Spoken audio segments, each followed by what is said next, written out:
What's up, everybody? Welcome to Season 1, Episode 3 of the Wave Report with myself, Ben DeVella. I'm joined here by my guest, head coach for swimming, Mr. Savidge. Thank you for joining me today. Yeah, thanks for having me, Ben. Excited to be here. Of course, yeah. So, start off, you guys went on a few games, you got the wins, but then you went on a 4-game losing streak, and that final loss was to Seton Hall Prep by 2 points. But then after that, you guys went on a good 3-game run, winning by margins of 15 points, 24, and 50. So with a rival like Seton Hall, how could that have propelled your guys to such a strong performance? Yeah, sure. So, we definitely tried to buff up our schedule a little bit this year. In the past, this is my 7th year now, in the past 6 or so years, we've been like 9-2, 10-1.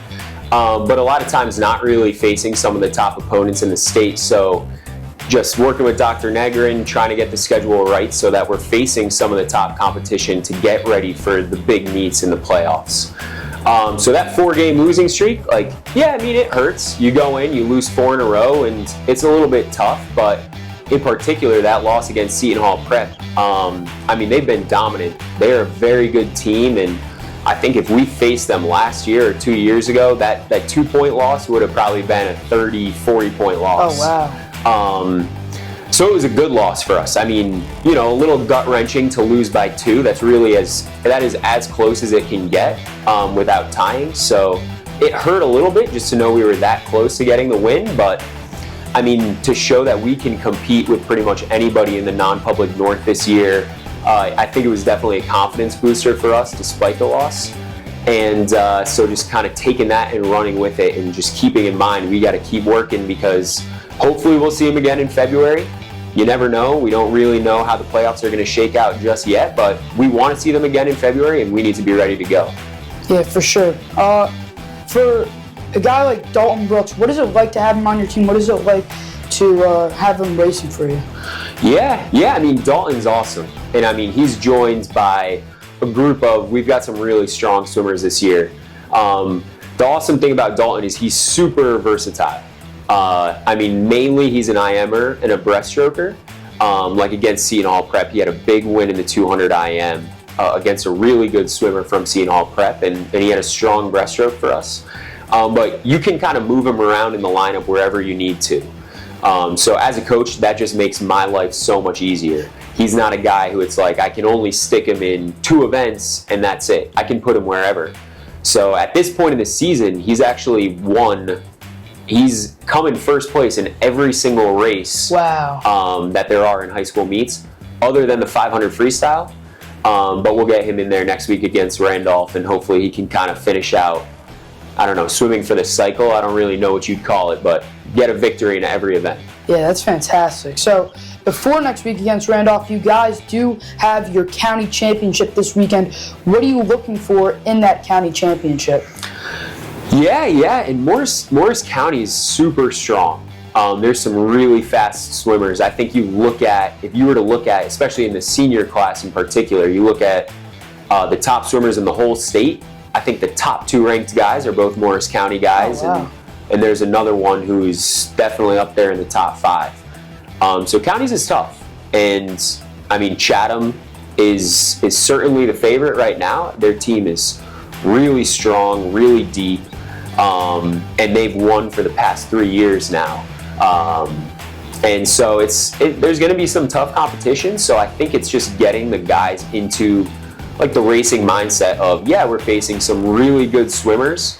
But, these are the moments that we need to be able to rise to. And these are the moments where we can't worry about who's in the lane next to us. We just need to go out and race our best and see what we can do and not count ourselves out. I'm really looking forward to it. I think we've got some freshmen who are looking to score pretty high at counties. We've got sophomores and juniors who are looking to score really high at counties. But I'm really pumped, and I'm especially excited to see our freshmen kind of come in, show the county what they're made of. Yeah, it's fantastic. Building off that, you talked about your sophomores, juniors, freshmen. What do you love, really, maybe an adjective, about your group so much this year? Yeah, an adjective. If I could describe my group in one word, I'd say fun. I mean, I know that's kind of I'm not an English guy, and so maybe there's a better adjective to describe it, but it is a fun group of guys. Yeah, we're 21 guys. We're made up of about half of our kids swim club, so they swim year round. They're always training, and then half of our guys just come out for high school season, which is a great mix. It's a ton of fun. We've got some characters on our team, kind of always laughing, but they're a good group of kids too.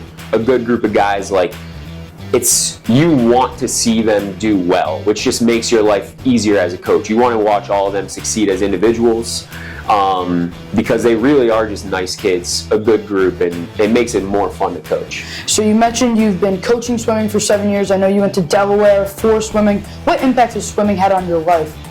Yeah. I mean, I think that's definitely a loaded question, and it has had such an impact on my life.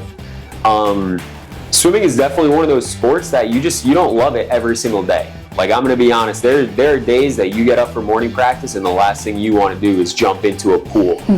But I think that also teaches you life lessons that are invaluable. I mean, I've learned how to, one, do work when it's the last thing that you want to do.